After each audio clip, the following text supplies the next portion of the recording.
Police. Yeah, there's somebody after me. I'm sorry? There's somebody after me. Where are you? There's somebody after me. What's the matter? Are you okay? What are you going to do? What are you going to do to me? Please, stop. Me, Mike. Brother, No, stop it, please. That is the voice of Shannan Gilbert calling 911 on May 1st of 2010. She was calling from the gated community of Oak Beach on Long Island in New York. Shannan was a prostitute who visited a client in that neighborhood. That call for help did not save her. Shannan disappeared. The initial search of the area Shannan was calling from did not reveal what happened to Shannan or where she was. But it did uncover something even more shocking: a series of bodies and a potential serial killer. And as more bodies were discovered, the search intensified, and finally, 18 months later, Shannan's body was found. Tonight, we take a listen to the 911 call made by Shannan, which took 12 years to release, and we try to uncover what happened to Shannan, how she died, and why this case has still not been solved. I'm Vinny Politan. Thank you so much for joining us tonight here on Closing Arguments. You know, when you grab that cell phone and you dial those three numbers, 911, there is only one reason we do it. We are desperate. We need help. We know things are not right. We're in a situation where we cannot handle it by ourselves. It's dangerous. That's why we call 911. When we need help and we know we're in trouble. Shannan Gilbert made that call to 911. And in that call, which lasted many, many minutes, revealed a lot of information. A lot of information. But for years, no one has heard that 911 call. And the reason we were given for years by investigators was it could harm the investigation. And we hear that line a lot, and I get it.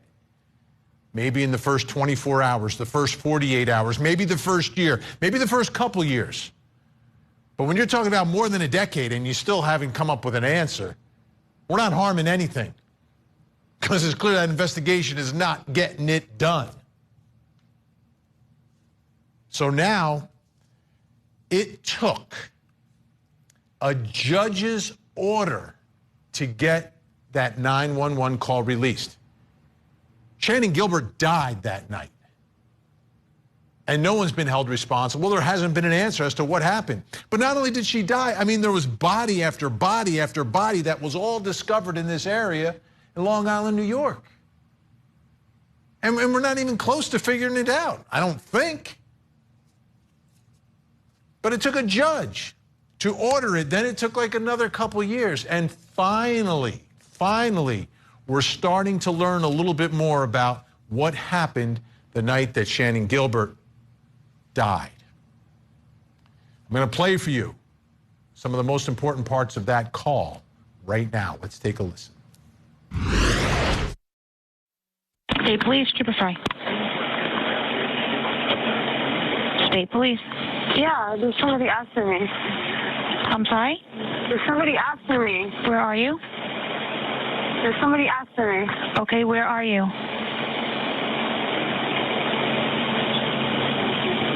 There's somebody after me. Where are you, ma'am? I don't know. You're driving right now? No, I'm inside the house. I'm sorry? I'm inside the house. What house? I don't know. Can you trace where I am? I'm sorry? Can you trace where I am? No, I can't. What's your callback number you're calling from? Huh? What phone number are you calling from? Somebody's after me. Please. Are you in Suffolk County or Nassau County? I'm in Long Island. Where on Long Island are you? No. No. No. No, stop, no. Where in Long Island are you? In Suffolk County? Nassau County? Huh?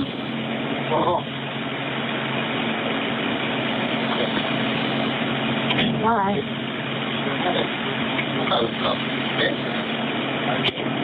Why you calling me by my name? Why? County, you on the line? Stop. Please. Stop it, please. Please stop. Please. Can you shut the door? No, time to go. Please. Please. Please. Go that way, please. Come on, let's go. Come on, roll that side. Come on, go outside. Come on, all of us. Come on, go outside. Come on. No, please. Come on. Please, come on. Please. Come on. Why? Just come out here. I'll go upstairs. You leave. I'm going to go upstairs. I'm going to go upstairs. You leave. I'm going to go upstairs. Okay? You leave, please. Please, get there. My clothes. What's the matter? Are you okay? What are you going to do? What are you going to do to me? She's in a house on my... Why? Huh? Well, I don't know, but it was transferred to me. Why? No, no. What are you going to kill me? Kill me? Why are you going to... Call Suffolk County. Come on. You freaking down. Come on. I'm in the middle of nowhere. Let's go back to Manhattan. Right? We're in Long Island. We're out near the water. Please, stop. Me, Mike. Brother, come on. No, stop it, please. We're going to play more, but we've got a lot to get to here tonight, this hour, taking a look at what happened to Shannan Gilbert and what happened out there in Gilgo Beach. Joining me now by phone, special guest in New York City, criminal defense attorney, and the attorney who represents Shannan Gilbert's family, John Ray, is back with us. John, thanks so much for joining us. We really do appreciate your time tonight. Okay, certainly. Now, we've been waiting a long time for this stuff to be released. We're learning more, but I need you to start to fill in some of the blanks for me and for everyone watching tonight. Shannan Gilbert calls 911. You call 911 when you need help. She's inside a house. Whose house is she in? Who is she with? She's in the house of Joseph Brewer, who was a John, and at the time you hear her calling, and right after that, certainly Brewer is in the house, and then her driver, Michael Pack, appears to have come into the house, or else he was already there. And those are the only two we can identify as having been there. Do you suspect that there were other people there? It's hard to tell in that 911 call. There's voices in the background. There's some mumbling. Do you suspect that there was anyone else inside the house that night? There were other people there. Whether they were in the house or outside the house is not clear. But Shannan certainly believes that they are in both places. And that's the underlying key to the first part of the calls, that Shannan was acting perfectly rationally. She had a very hard decision to make. She went out of character for a prostitute and called 911 and desperately looked for help because, as she said, somebody was after me. And that somebody couldn't have been Joseph Brewer, because you hear Brewer, he's the John, he's been with her for hours. It would make no sense for her to make that kind of a statement if she was reporting Brewer. And indeed, when you hear Brewer saying that, words to the effect that, I want to talk to you, and she just says no, she doesn't identify him as the culprit who's chasing her. She's worried about somebody who's outside.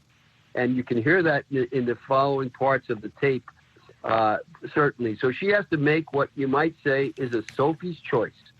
She has to decide whether to stay in the house where she's pretty certain to be hurt because she said so, or she has to go out into the darkness on the deck and then down into the on the driveway and out into the street in the total darkness. At that time, it's 4:53 when the phone call is first made, and she has to face who's ever out there.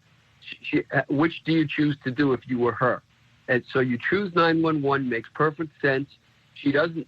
We don't even know if she's using a throwaway phone, and she doesn't mention her telephone number. But she asks the people there at 911 to identify her so that they could find her.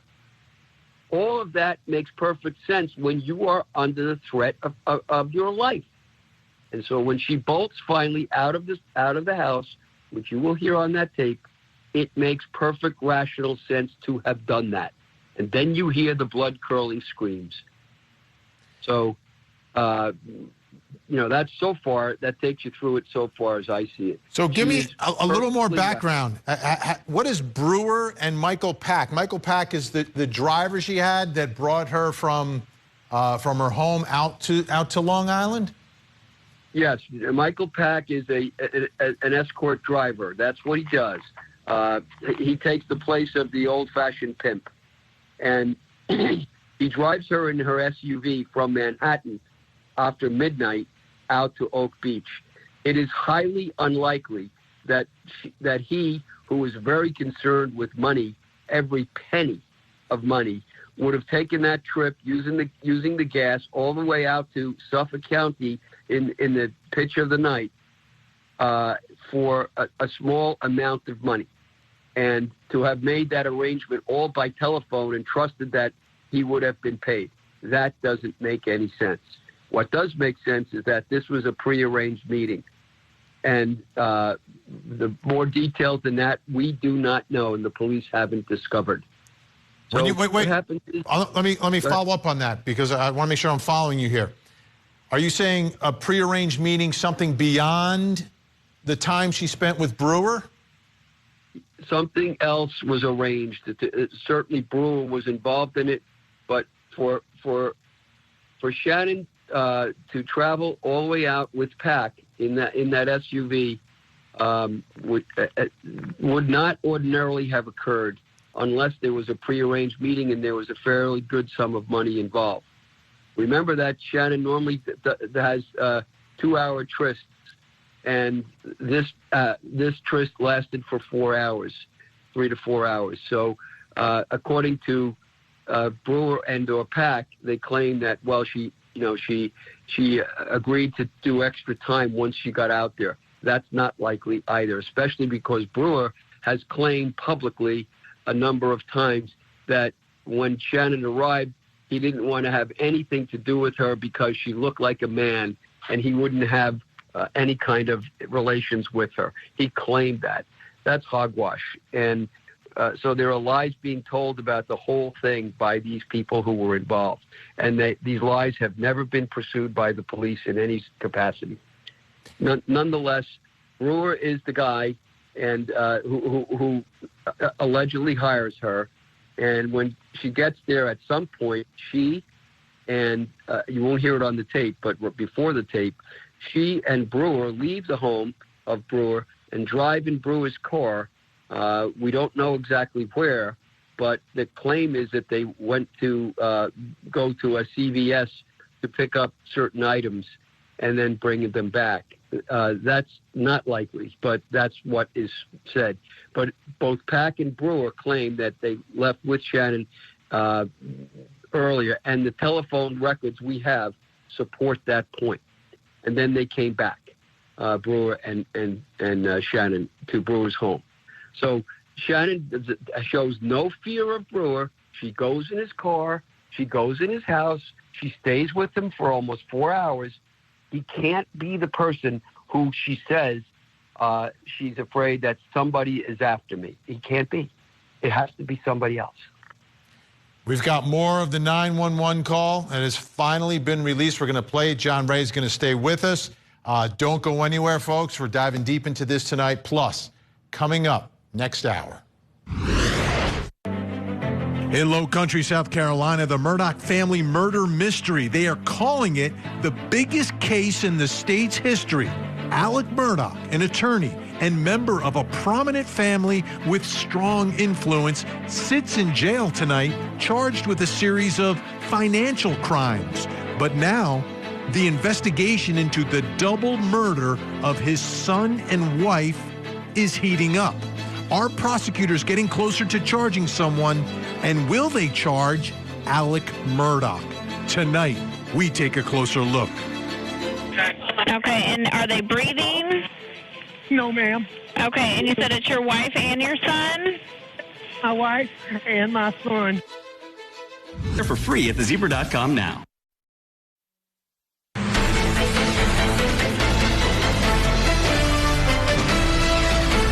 These people are plotting to kill me.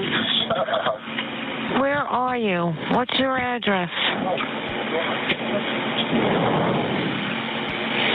What's your address?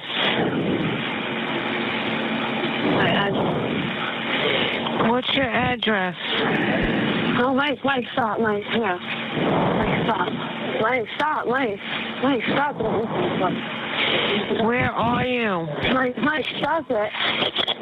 Mike, stop it. What's your name, Shannan? Huh? Mike, stop. What? Come here. Where are you? What's your address? Hello? You want me to call the police? Yeah, hold on, then I know you're telling the truth. What's the address? What are we going to talk about? Tell them something. Mike, stop it. You guys are planning something. That's Shannan Gilbert calling 911 back in 2010. She died that night. This case has never been resolved or solved. The answers are not there, just not there. But it's taken 12 years just to get the 911 calls released at this point, because there's a lot that just doesn't smell right about this case and this investigation. She was working as a prostitute that night, went to a John's house in Long Island, went all the way from Manhattan out to Long Island. And then she made this call, and then she was never seen or heard from again until they found her body 18 months later.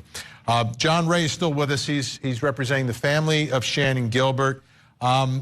First question, John, I know you've done such an amazing job in pursuing this relentlessly on behalf of the family, but that family has suffered a lot of tragedy.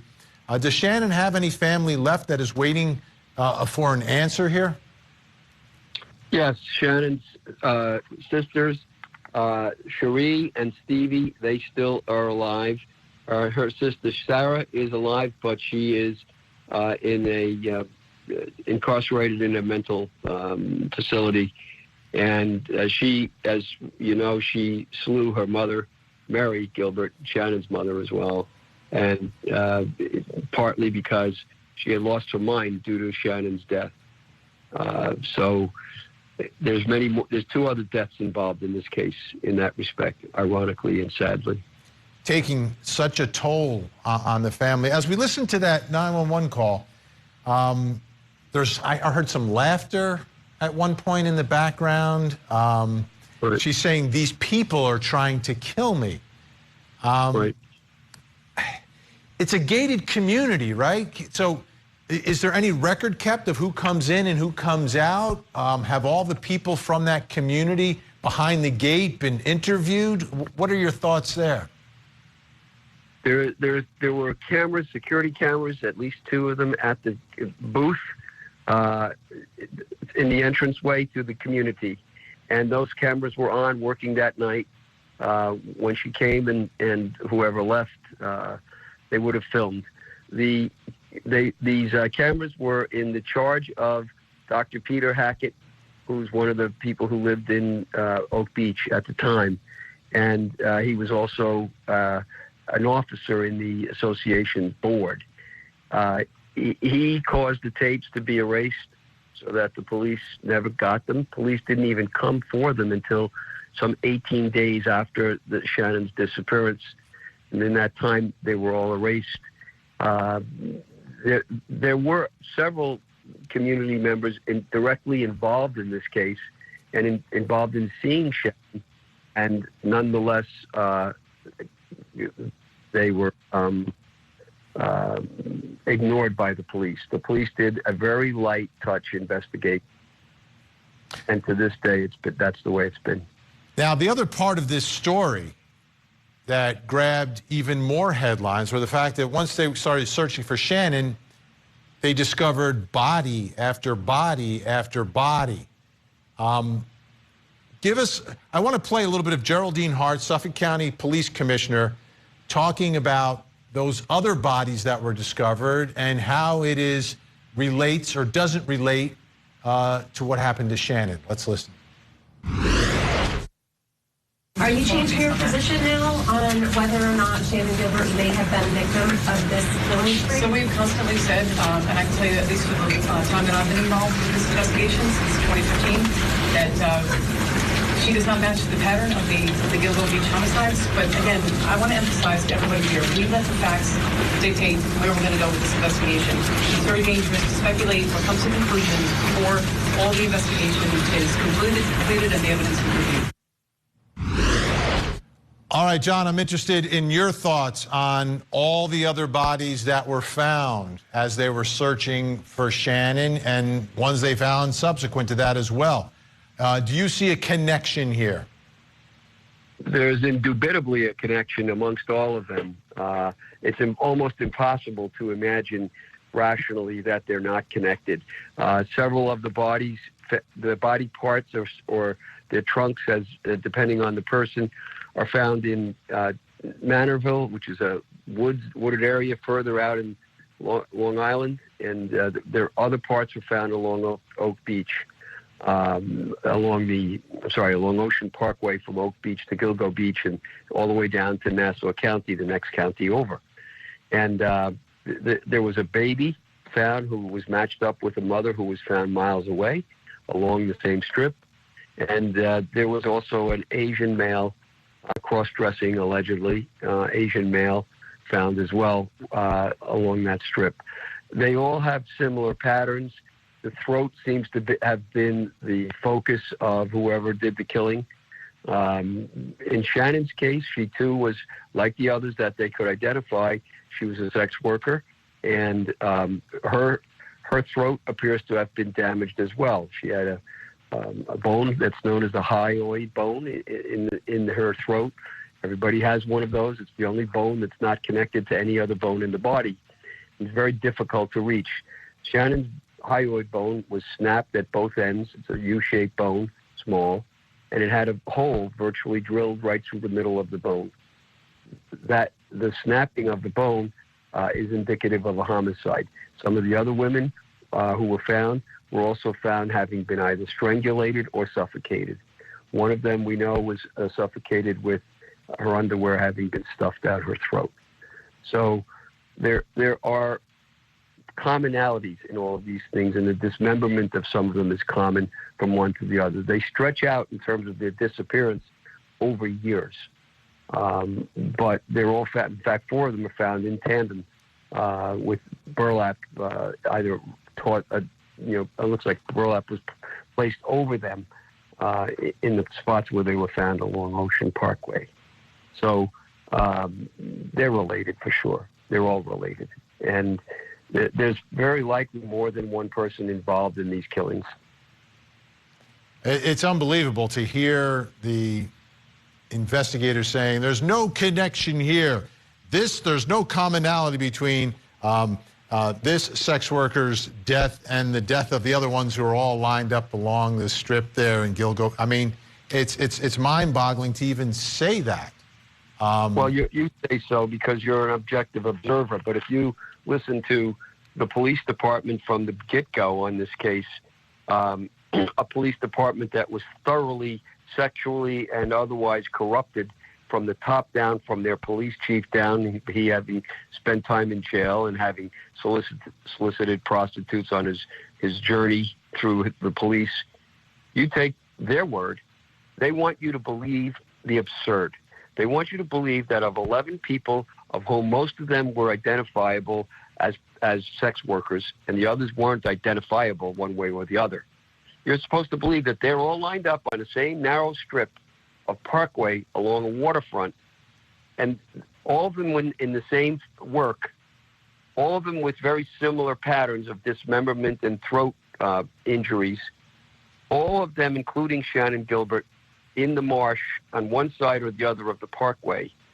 And you're supposed to believe, according to the police, that with all of what you heard on that tape so far, and with some of the other facts that we have that certainly implicate murder, that somehow Shannan Gilbert just happens to be a coincidence and has nothing to do with the others, and wandered into the marsh and killed herself there by some accidental means and laid face up on top of a bush where they found her remains later on, and she died of a tragic accident. If you listen to the police department as we speak, that is their story. That is a lie. That is a corrupted story. They are covering up for something very deep and serious, and there's no doubt about that anymore. There was always a doubt about it for years when they wouldn't release the tapes, but when I went to court and finally forced them to release the tapes, now they spun their story out, and this is their latest story. This is a police department of homicide investigators, some of the supposed to be the best professionals in this country, but certainly the highest paid. And these homicide people are supposed to rely upon evidence.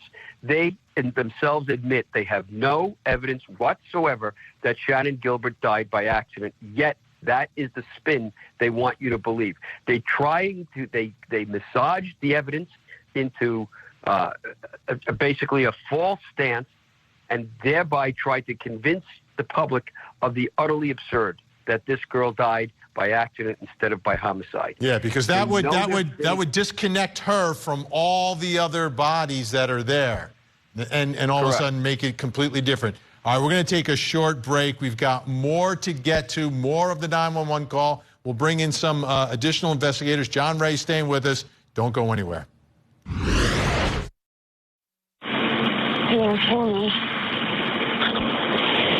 Where in Long Island are you? I don't know.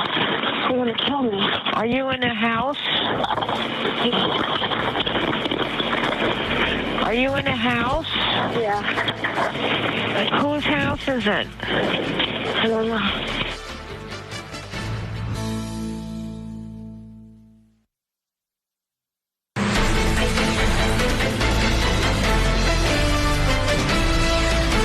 Hello?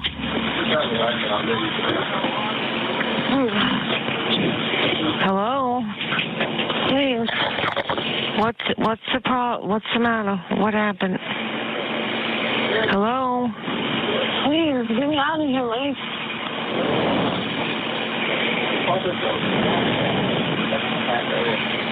Hello? You're being sarcastic about this. You were part of this all along. Shannan.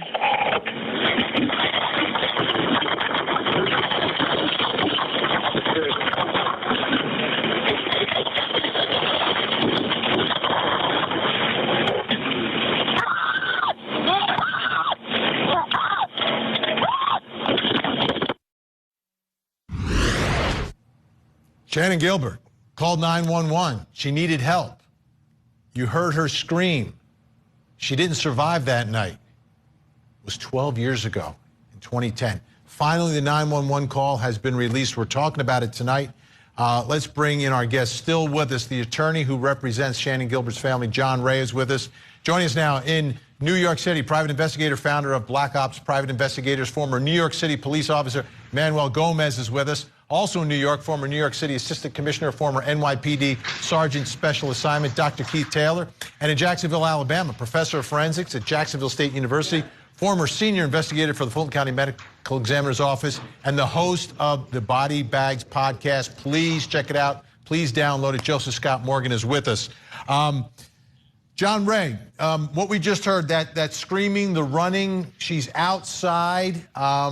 It seems like she is accusing Pac, her driver, of being part of whatever happened that night.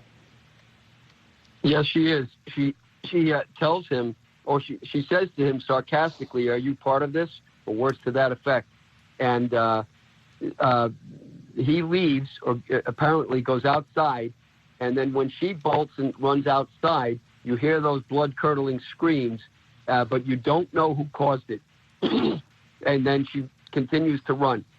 The police spin that story incorrectly on purpose. They put on a false light on that whole story, because what she does is she runs until she knocks on the door of a fellow named Gus Coletti, an older man, and he does not let her in. He does not say anything to her except a few sarcastic comments, and she says nothing to him whatsoever, and then bolts and disappears again until she knocks on another woman's door, Mrs. Brennan. But during that time, the police have now spun that story to say that Coletti invited her in to his house, that she went into his house and bolted irrationally, when none of that happened and none of that's on the tape. They're lying about what happened. But what you do know happened is what you heard, is that somebody assaulted her and she escaped. And she did exactly what would be rational. She bolted for her life. So there's so much more to this case, and there's so many more pieces of evidence that the police refuse to investigate, and it's a willful refusal.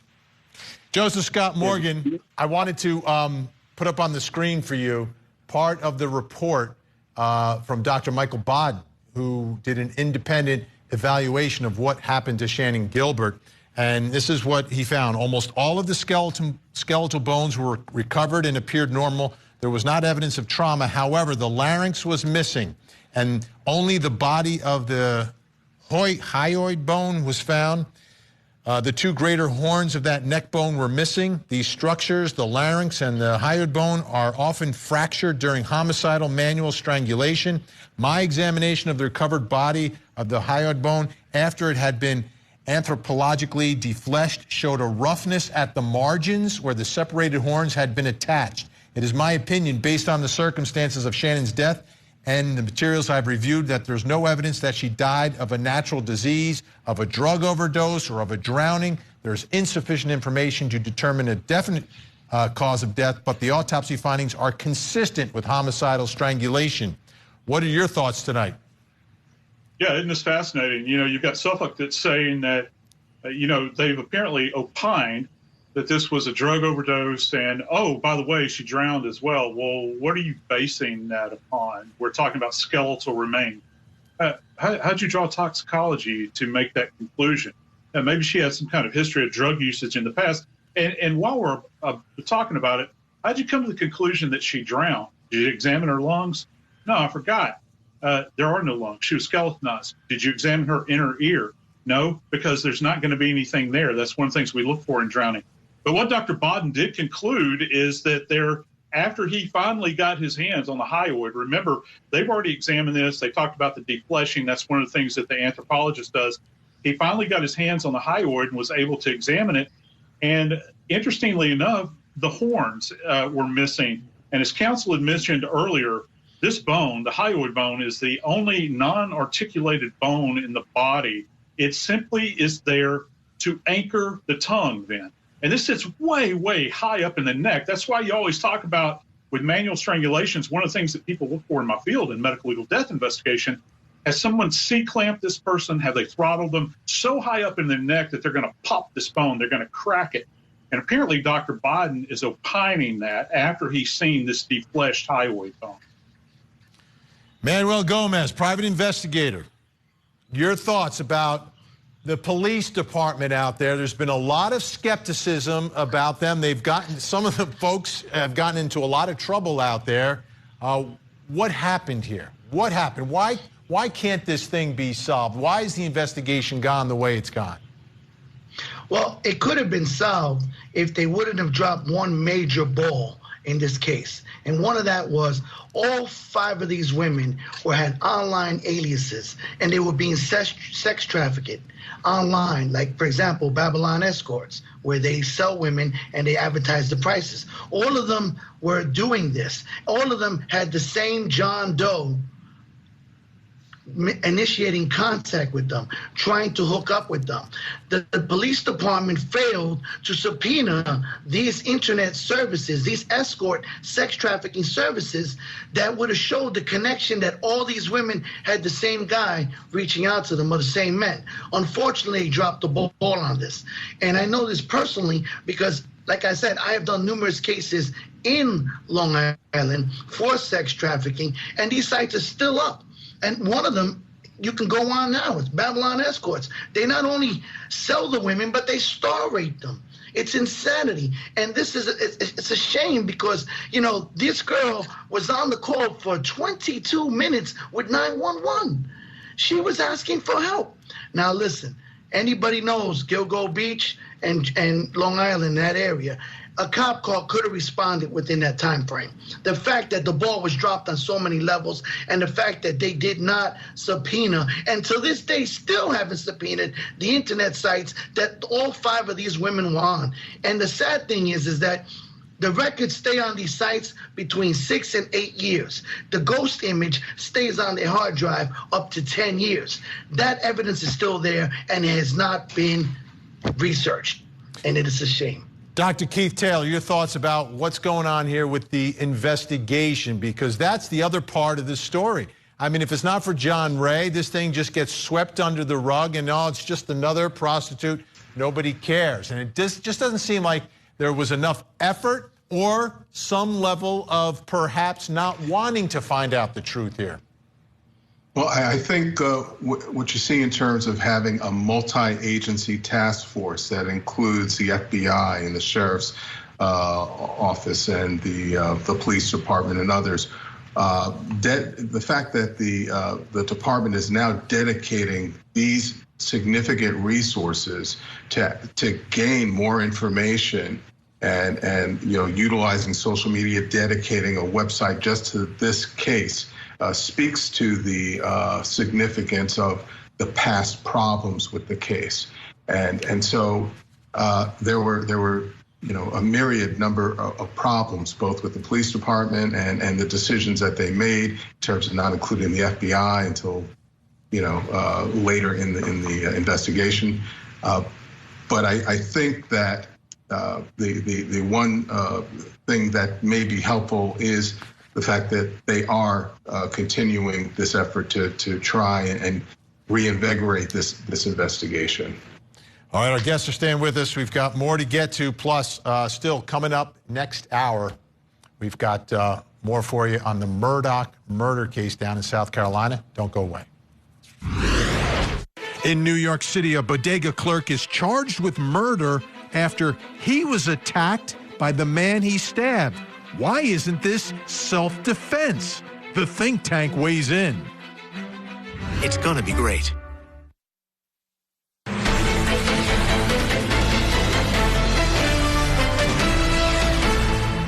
Today, we are releasing the first piece of new information that will be featured on the website.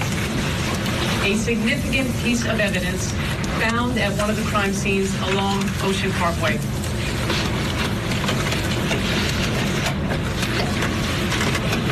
A black leather belt embossed with the letters HM or WH was recovered during the initial stages of this investigation. We believe that the belt was handled by the suspect and did not belong to any of the victims.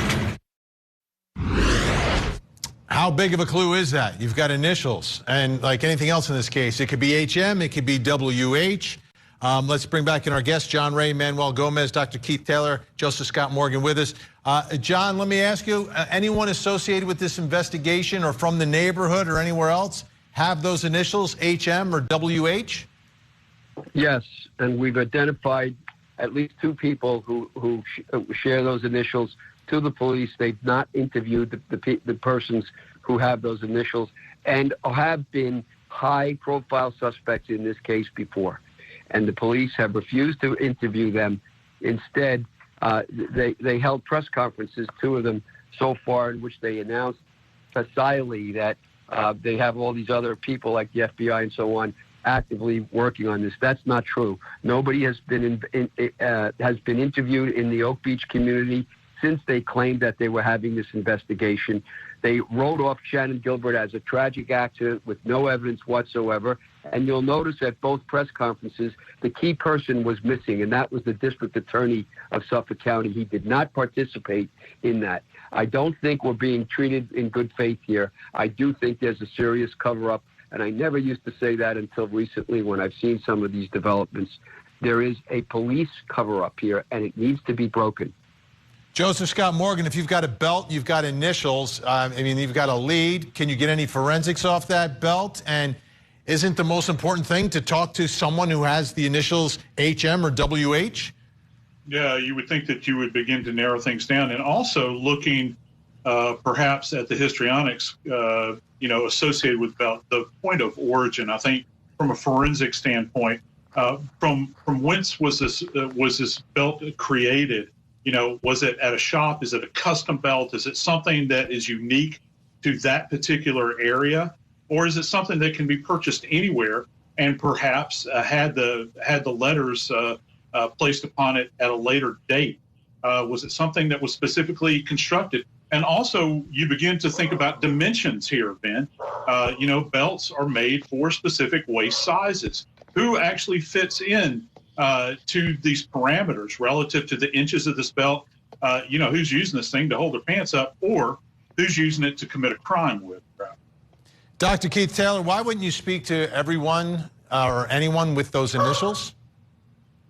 Well, you may be developing additional information that you want to prepare before you talk to them. You want to make sure that you have the right questions lined up. And so, the case needs to be treated with the seriousness and care that these humans who were murdered deserve. So, it is certainly my hope that there will be additional interviews of these individuals mentioned as part of their investigative efforts. Manuel Gomez, do you think the bottom line here is that it's not being taken seriously because of who the victims are, or because who the suspects are? I believe, like Mr. John Ray said, this has been a police cover-up. It's not being taken seriously because of the victims, who they are. And I disagree with this gentleman. The police were obligated to investigate everybody within that area, and no one did. And the fact that they didn't shows the egregious behavior that has been conducted and continuously be conducted in this case. And that, again, I believe it's a cover-up. And this lawyer is correct. These people have not done the job. The police department has failed these families on so many levels. And it's because, unfortunately, because they were ladies of the evening. And that is my professional opinion on this case. John Ray, we have about 20 seconds left. I want to give you the final word tonight. What's it going to take to get an answer here?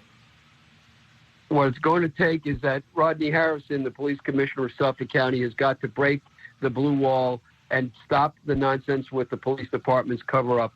It is a definite, willful cover-up. As I said, the key players, such as the district attorney, have not even been brought into the investigation. The FBI has been brought in a very thin, narrow way, and the sheriff's department is kind of like just addressing. They're not investigating. They refuse to do it. You have to wonder why. And the same police officers who were in this case in the beginning are still there, and some of them have been compromised, and certainly not least some of the head people in the homicide department. They've got to break through. That's the We're out of time, John. I hate to cut you off. John Ray, Manuel Gomez, Dr. Keith Taylor, Joseph Scott Morgan.